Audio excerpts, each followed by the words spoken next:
So we have seen the activities of the Navy before the escalation and the readiness.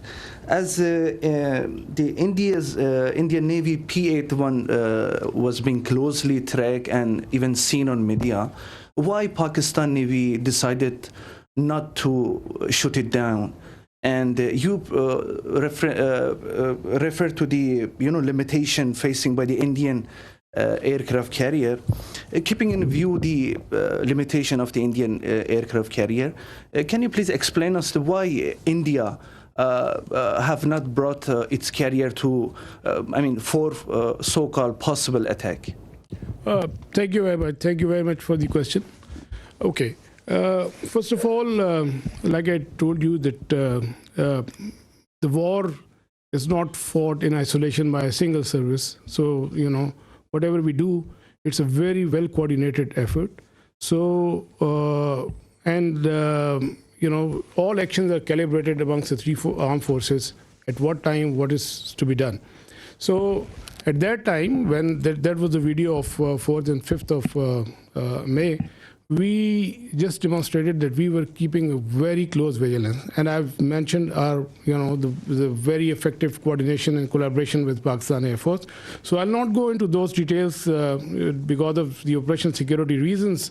But essentially, that was simply to send across a message that if we can track, so we can go to the next level, but that is based on the national decision-making line. That's not an isolated. The Navy will always act in sync with all three services, and that would be a national security decision-making thing. So when the time will come for that to happen, so inshallah we will respond in that fashion. The aircraft carrier, I mentioned, for example, we can have that slide, Kazim, if he's here.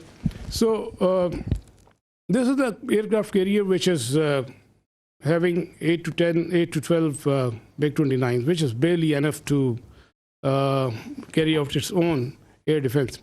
And aircraft carriers, if the Western air carrier, if you talk of the 4th class aircraft carriers, they carry like 75 plus aircraft.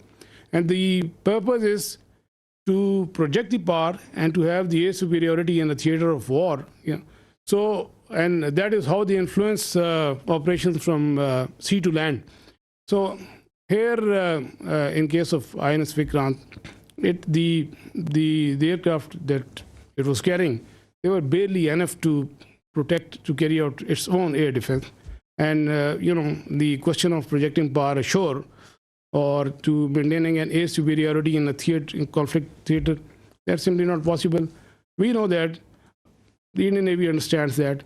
And that is why it was more of a psychological, trying to create a deception or a psychological effect. And we fully understood that. And like I said, we were always ready. Had there been any aggression, we, in close coordination with Pakistan Air Force, we were always ready. They were cockpit ready to generate a response. We have a mechanism worked out with the Pakistan Naval Aviation assets and Pakistan Air Force assets. So the response was always ready.